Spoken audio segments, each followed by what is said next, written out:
All right. Hi, everyone. Thanks so much for joining us for Research Bites. My name is Audrey Catalano. I'm the program coordinator here at the Center for the Study of Race, Politics, and Culture. The monthly Research Bites series is one of many programs that we've initiated to engage scholars, students, staff, and community members in interdisciplinary scholarship and programming around the topics of race and ethnicity. Thank you to Tiara, our center's program administrator, for thinking up and bringing to life this series. And thank you to Taylor Pate and Ndidi Opara, our multimedia and marketing assistants, for their work behind the scenes. Our goal for this series is to connect staff from across the university with faculty affiliates of the center who study, teach, and write about race and ethnicity. We wanted to create an informal and interactive space where staff can learn firsthand about some of the exciting research happening on campus, and to provide an opportunity for faculty and staff to network and with hope that we will find some shared interests and possibilities for future collaborations. You can subscribe to our Research Bites and CSRPC listservs to be notified of future conversations.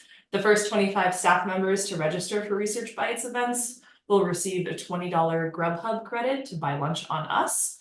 Congratulations to those who are enjoying their lunches right now. So today we are joined by a very special guest, postdoctoral researcher at the rank of instructor, Maya Singhal. Maya Singhal is a postdoctoral researcher and instructor in the Department of Race, Diaspora, and Indigeneity at the University of Chicago. They received their PhD in anthropology from Harvard University. Maya's work is broadly about how people navigate violence across generations. Their current book project is an ethnographic and historical study of community defense and its challenges for African American and Chinese American populations, primarily in Lower Manhattan from the 1960s to the present. Please give a warm welcome to our friend, faculty member, Maya Singhal. Thank you so much, Audrey, for that introduction, and to CSRPC for inviting me to speak. And of course, thank you so much to Tiara for organizing this. I want this to be kind of informal, so I'll try to talk more briefly and leave room for questions, and we can have a conversation. I also don't have visuals because as an anthropologist, I feel sometimes nervous around sharing people's like intimate parts of their lives visually, although I'll like tell you stories, I guess. So we can also talk about the discipline too. The current research that I'm working on is a project I'm calling Safer Black and Chinese Community Defense in Lower Manhattan. And this work came out of research that I did for my dissertation during the pandemic. In my dissertation research, I was specifically interested in Black and Chinese collaborations in New York City around practices that I'll call extra legal or maybe a little less than legal.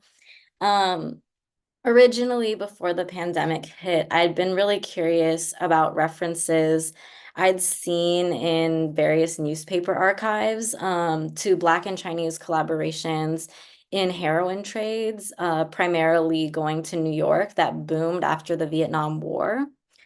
However, I'm an anthropologist and more specifically a social anthropologist, and that means that there's a disciplinary expectation that I do some form of ethnographic field work. So I go to some place and work with groups or a group of people.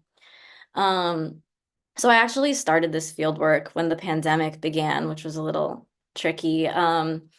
But sort of during the connected moments, I'll say, in 2020 of the pandemic, of Black Lives Matter protests, of Stop Asian Hate protests, I both had to sort of change how I was thinking about doing research to be pandemic safe. So a lot of this work happens outside and is somewhat less formal than a lot of the groups that you might imagine anthropologists studying. But it also gave me the opportunity to see a growing movement of people who are trying to build Black and Asian solidarity out of these very sort of urgent and growing grounded concerns for safety from both legal and extra-legal racist violence. So part of my research was on things like the debates around the replacement of jails on Rikers Island with new jails that are planned to be built in every borough except Staten Island, including a jail that'll be in Manhattan's Chinatown. And part of my work there was around both the Black and Chinese and Italian and Dominican uh, collaborations and solidarities that were built as people were protesting the construction of these new jails. Um, but also a lot of the concern about Rikers has led to people supporting almost any alternative plan to Rikers Island. And so from a lot of incarcerated and formerly incarcerated people and their families, there's also sort of pushback against protests against jail building because they feel that sort of building alternatives to Rikers Island is the only way that we can build safety for our communities. So I think part of my work um, in general is about the uneven tensions and the kinds of varied interracial solidarities and also antagonisms that come out of these concerns about community safety, about policing, and about prisons. So another thing, though, that really struck me when I was doing my dissertation research was that in response to the rise in anti-Asian violence during the pandemic, there was a lot of people who developed community-free self-defense classes in Chinatown, and at many of these classes, Black and Asian solidarity was proposed as a tool for community safety. In fact, it was a sort of very important, consistent narrative at a lot of these classes. Um, and a lot of sort of we imagine, I think when I say Chinatown, we can imagine this very, very Asian space. But actually, these classes were attended by people of all races, and there were a lot of African American martial artists and boxers who had seen anti-Asian violence on the news or had heard about it from their friends and community members. And so they came to Chinatown to try to, draw from their expertise and help people learn how to defend themselves. Um, and I thought that this was a sort of fascinating moment. Meanwhile, like in the media, on the news, I think you often saw um, that the news was highlighting attacks of particularly African American men or non-Asian minorities attacking older Asian people and specifically older Asian women a lot of the time. And those were sort of prevailing narratives about what threat looked like to Asian communities. So in part, there was also a concern um, that these narratives required new forms of Black and Asian solidarity to kind of protect both of our communities from these like street attacks. Um, but there's actually sort of another iteration of the call for Black and Asian solidarity in the face of anti-Asian violence that I think comes more from police and prison abolitionist organizers. And this is that a lot of them have asked for Asian Americans specifically in this moment concerned about their community's safety to work to develop methods for community defense that don't rely on calling for increased policing and increased police budgets in order because um, increasing police endangers Black people in these communities. So in order to protect Black people in New York, abolitionists are calling for Asian Americans to rethink what community safety might look like instead of having more police around. But this has led to a lot of different kinds of solutions and a lot of different kinds um, of patrols and community defense efforts, which is the focus of my research. And I think not all of them, even when they're not explicitly police, um, not all of them sort of fit into what we might imagine an abolitionist framework can be. And so that's part of what I'm interested in. My research is kind of fascinated by the call for Black and Asian solidarity in the face of violence. I want to understand what we make of claims that Black and Asian solidarity can keep us safe. Um, And how do we understand these claims historically? So as I think about the different ways that our communities are currently working to keep each other safe, part of this research project I'm thinking about now is thinking about the longer histories of community defense. So right now at UChicago, I'm teaching a class called Violence, Vigilantism, Community Defense, and Armed Resistance, which is in the RDI department. And we're thinking about examples like Robert Williams' NAACP chapter that armed itself against the KKK in North Carolina, I think, or the Black Panthers, who are famous for armed resistance against police violence, but whose practices for community defense also included a variety of forms of community support, like free food programs, among other things, among a lot of other things. But just other ways that we wouldn't necessarily think of when we imagine the term community defense. And then in New York specifically, Black and brown neighborhoods have developed all kinds of strategies for community support and defense. And, some of these include neighborhood patrols, and other forms of sort of like communal policing or sort of communal safety efforts, self-defense classes, things like that, but also sort of other forms of community care and support that comes out of building trust with your neighbors and building trust with the other people in your community to help each other manage, all of the things that we experience living in such close proximity to each other in a city like New York. Although I think very similar things are true of Chicago too. One of the most famous patrols you guys might have heard of is the Guardian Angels, which was formed, I think, in the 70s, and was primarily made up of Black and brown young people, although it was founded by I think, Polish person who actually ran for New York mayor a few years ago when Eric Adams won as a Republican. But the Guardian Angels patrols, I mean, they worked in the 70s, they were working to patrol the subway system to try to keep people safe from various kinds of subway attacks and subway crime. And today, patrols, they have sort of branches of the Guardian Angels all over the country, I think all over the world, actually. And they still patrol today. They were actually kind of a feature of Chinatown during the pandemic, but they had these red berets and stuff. You might have seen them.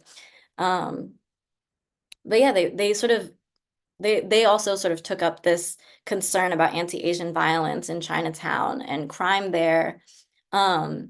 But the Guardian Angels is a sort of interesting example because even as they're sort of, Black and brown kids, and they're criminalized by the state in various ways for doing this community policing work or community patrolling work. They also get called in when business owners are trying to clean up Times Square. They get called in to sort of try to scare like homeless people and things out of the neighborhood to try to like clean up the neighborhood. So they get sort of brought into all of these really carceral and kind of conservative safety projects alongside, the other kinds of work and the other kinds of state criminalization of them that are happening. So I think part of the question of community patrols is that as we think about what it means to keep each other safe, we have to think about who we're trying to keep each other safe from. So do we see our communities or other marginalized people as threats, or do we see them as part of a group of us who are under threat from the state, the police, but also who are under threat from like the conditions of our sort of the impoverishment of our communities and sort of other forms that are imposed upon these communities in our spaces. So one of the things that I'm really interested and that's really important to me in my work is that I'm not necessarily working with people with the most radical politics. So I know I was talking about abolition earlier, but I think, part of what makes it hard to do abolitionist organizing is that some of us can get kind of removed from these like pragmatic safety concerns that people have in their day-to-day lives. A lot of the people, both Black and Chinese people that I work with, are not necessarily anti-police. They see the value of having someone to call um, when, things go awry. However, I think most of these communities acknowledge that the police are extremely inadequate with dealing with violence. They just don't necessarily see other options.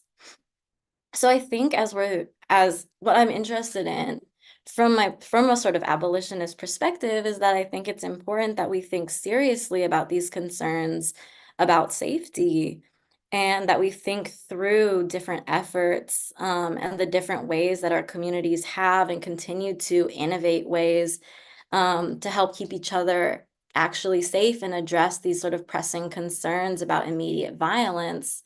Um, in the absence of police, so we can make a stronger argument for uh for abolition.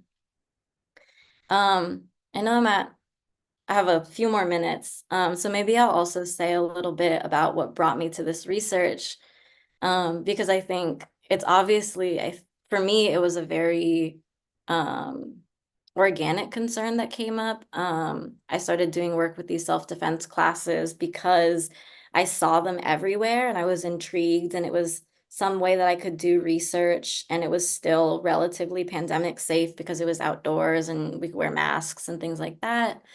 Um, but I think I've also been interested in the relationship between Black and Asian communities. It's kind of how I came into the field of Asian American studies. When I went to college, I started college sort of at the tail end of the 2014 Black Lives Matter um, protests. And so I think always Asian American studies for me and my training was based around Black studies, and it was based um, in the kind of third world solidarity history, which is the origins of the field of ethnic studies anyway.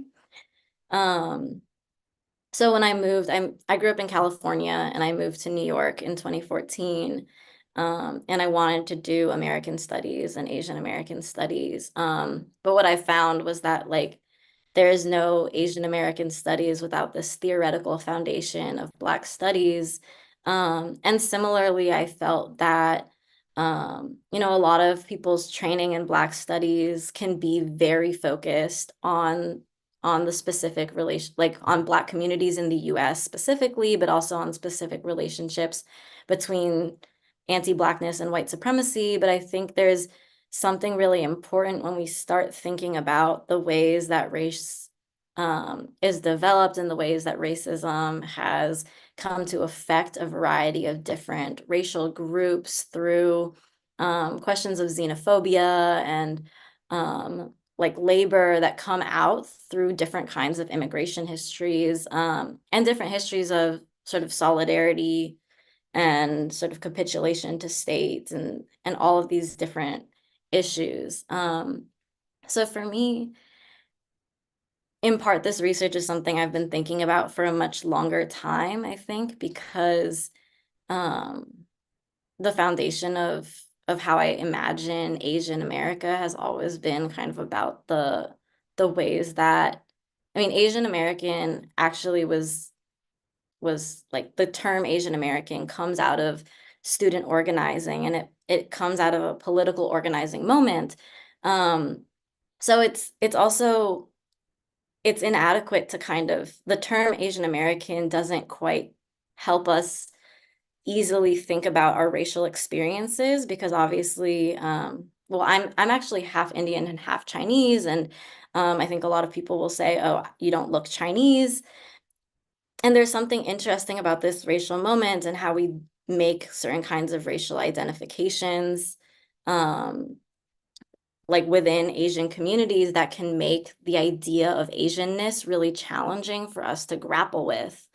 Um, and so for me, thinking about Asian American as first and foremost a political tool to help us think about solidarities between people who are racialized quite differently, is also about sort of Black and Asian solidarities. It's also about all of these other kinds of connections and the work that our solidarities do in helping us stay safe and get free. So maybe I'll stop there and ask if there are questions.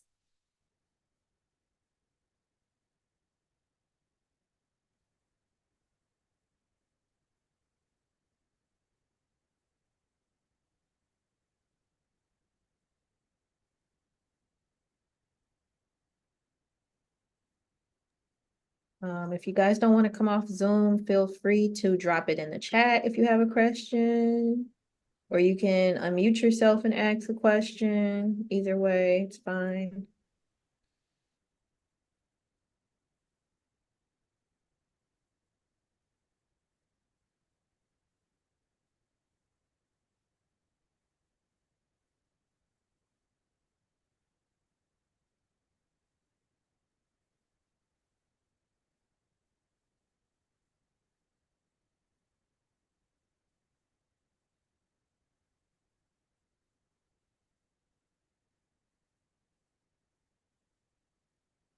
Oh,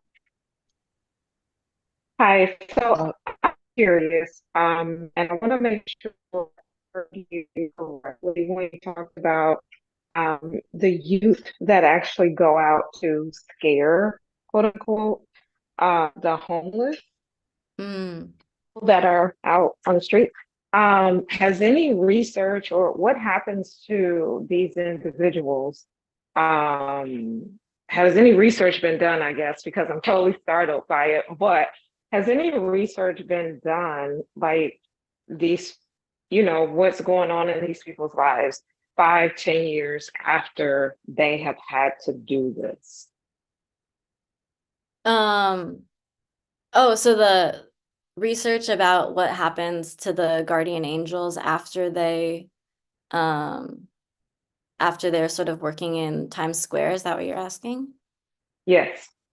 Oh, interesting. I don't know about the individuals because I think a lot more well, a very public focus. The founder of the Guardian Angels is Curtis Sliwa. Mhm. Who, like I said, he was a Republican candidate for mayor a few years back in New Mhm. And so there's been much more focus on him because he was sort of like very anti-vaccination during the pandemic. And, he was sort of still pushing a lot of these like, um, support for the NYPD and this kind of politics. The other interesting thing about him, though, so I actually, when I go back to New York, where I've lived for the last several years, is the Chinatown in Brooklyn called Sunset Park, which is actually a Mexican and Chinese neighborhood. And it's also that area is, I think it's the most conservative district in New York. And so I think it's interesting. It's like a lot of Asians, a lot of Latino, and it's a lot of like new immigrants. It's actually a neighborhood that I find a little hard to navigate without speaking. Well, I speak a little Spanish and I speak a little Cantonese and Mandarin, so it's, I can get by, but um, it's also still, so I think the point I want to make when I say this is just to say that it is like a very new group of immigrants, but it's interesting um, that these are groups that are voting really conservatively.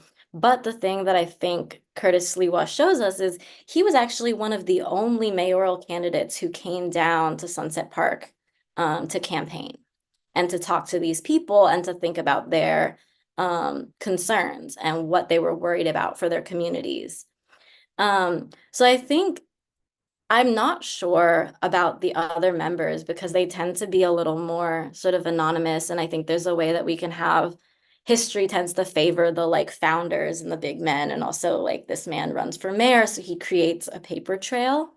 Um, and I would actually be really curious. And it's something that I'm hoping to I would love to track down people and see where they're at and if they, what their reflections are of this moment, because I mean, it I can't imagine what it would have been like, so I'm really curious to know. So yeah, thank you for that question. But yeah, I think thinking through how the sort of the carceral politics of this group kind of moves us into this like conservative mayoral run is really interesting too. Cool. Thank you very much. Thank you for your question. I'm seeing a question in the chat. Should I read it out? I don't know. Yeah, that's fine. Okay. I'm curious about the major themes concerning hindrances of solidarity among social groups you work with, and how do we see the discourse and practice around this changing in light of various political dynamics and social movement work?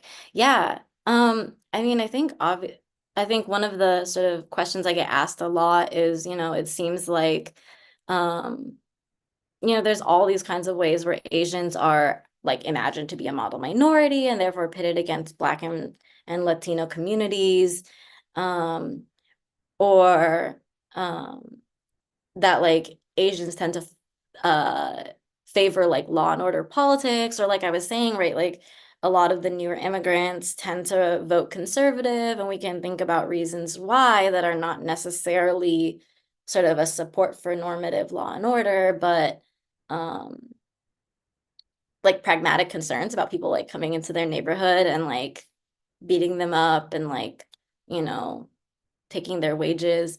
So I think like the hindrances to solidarity is something I've been really interested in, because I start as I'm asking about moments, particularly in the sort of 70s and 80s, I start hearing stories about the widespread like mugging and different kinds of violence that people were experiencing that made them feel really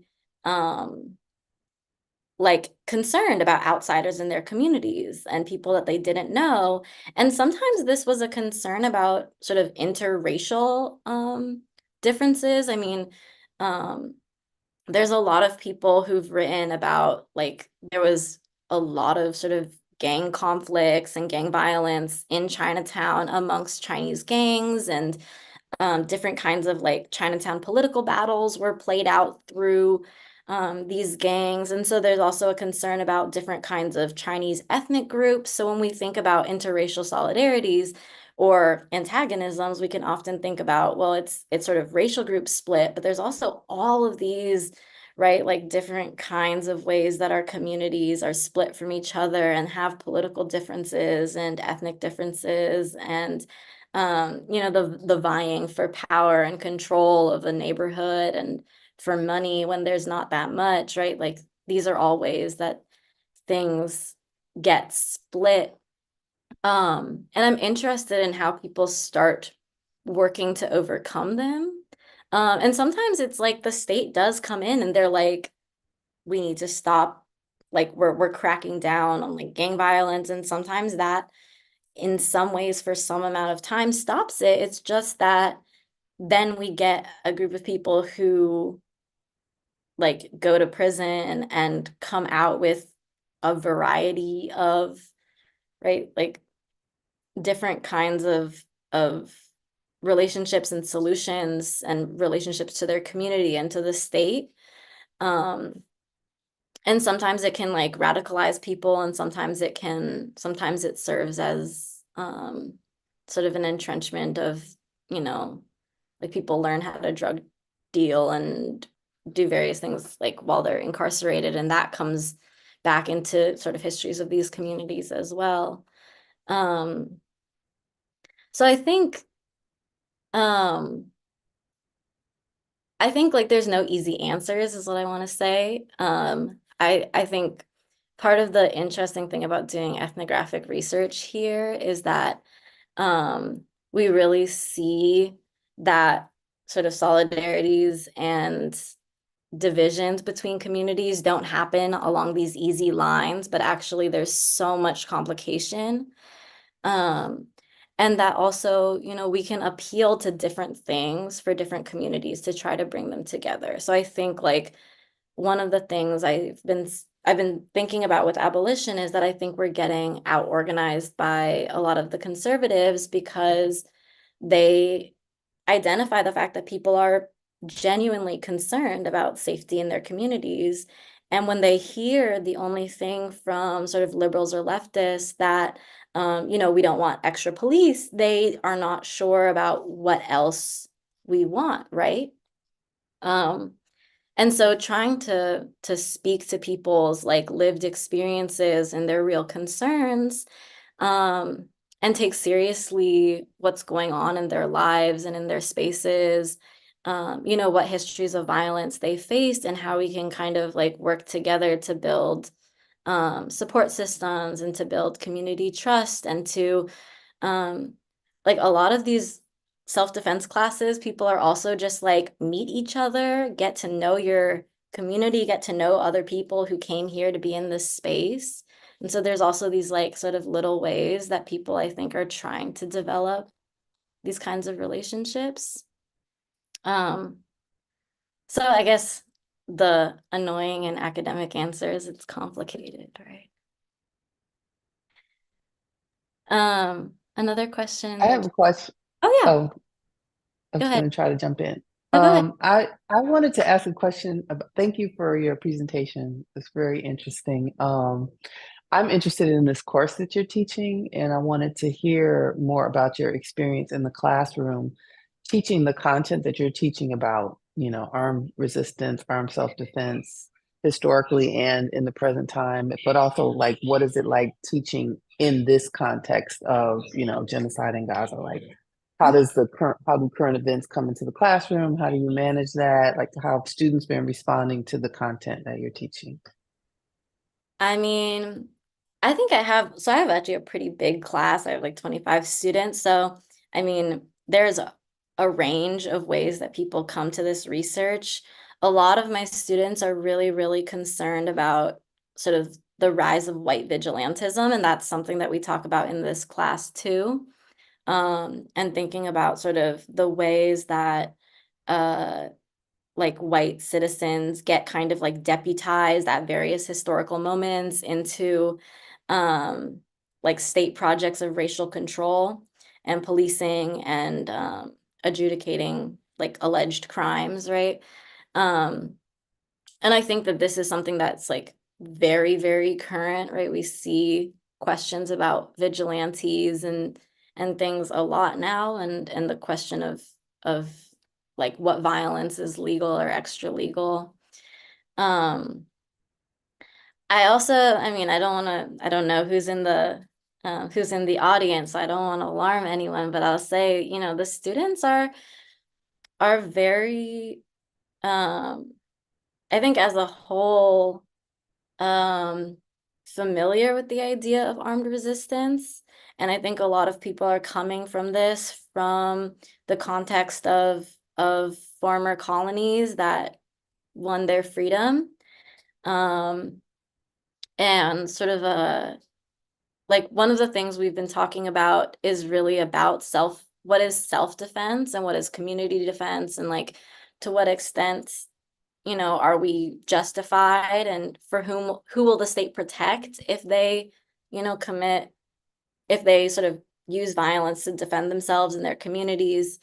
Um, so in some ways, I think we take this kind of pragmatically because a lot of us come from communities and come from contexts where we can't, right? We either don't want to or can't rely on the police, and where we are faced with some forms of like pressing issues of extra legal or even legal violence. And so I think there's a way that I think these histories are taken up as we can weigh different approaches. Different people had different limits for what they felt was acceptable. Different people trained in different ways. Um, and we also see how the state responded, and we think about, right, like, the Black Panthers would go around with guns to make sure that the police knew that they couldn't just do whatever they wanted. But these days, I think the police are much more likely to shoot first. And so we have to think about like violence in a different way, and we have to rethink our strategies sometimes. So in a way, I think this is very pragmatic, and students see the current moment and see the question of violence as urgent, and we have to think about it in a way that's not theoretical at all, but is sort of a material and urgent reality for ourselves and our communities.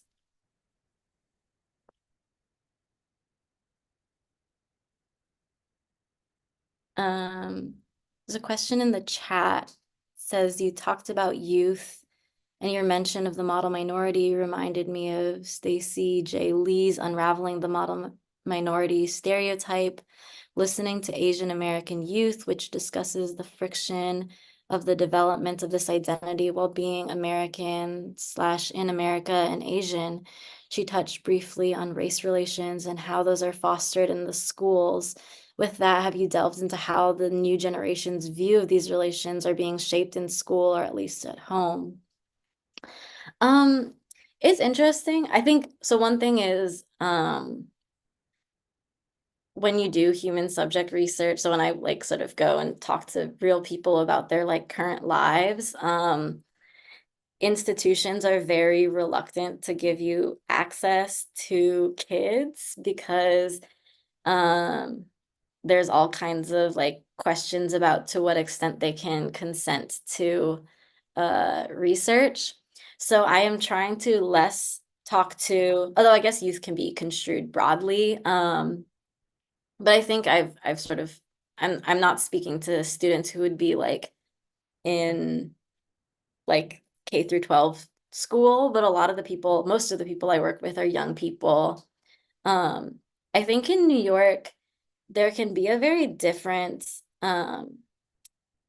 way that people relate to each other because it's so easy to get from neighborhood to neighborhood. I'm always struck by how segregated Chicago is. And New York, the subway makes everything so easy and the access between neighborhoods so easy.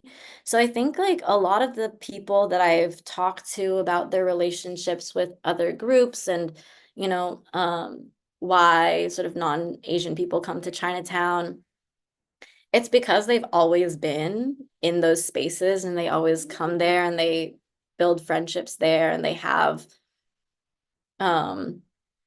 you know, it's easy to hang out there. Things are cheap.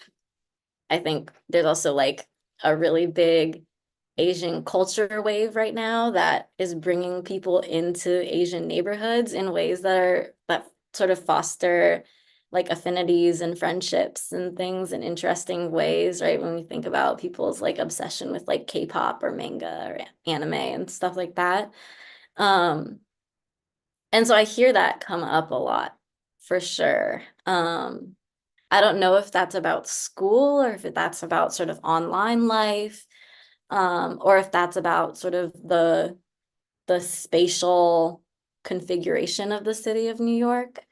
But I think people, at least people that I talk to, feel that these are like easy and like regular connections that they've been building. So I think that's part of it. I don't know if that really answers your question.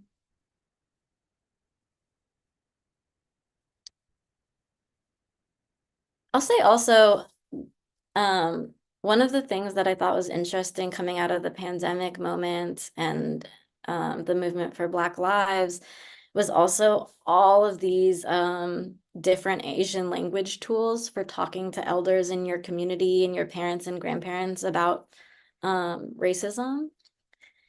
So I think there's also this kind of moment of like intergenerational connection where people are trying to build with like sort of care and concern for your elders, but also trying to figure out how to develop the like native language skills to like explain complicated concepts and to try to like build a sense of like political connectedness through like intergenerational discussion and language learning and things like that. So I thought that was kind of interesting too.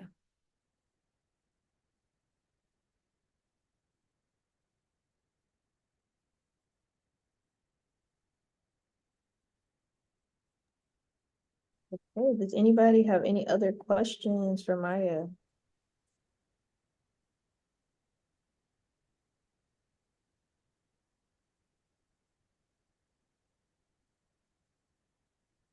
Okay, well, thank you so much for your talk today. We're so grateful to have had you as a Research Bites speaker, and we will end it there.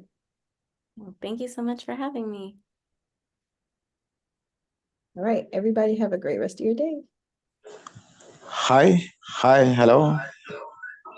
Hi. Yeah, thank you for the session. It's really inspiring. I wanted to ask if there is any compensation or honorarium for our time. Sorry?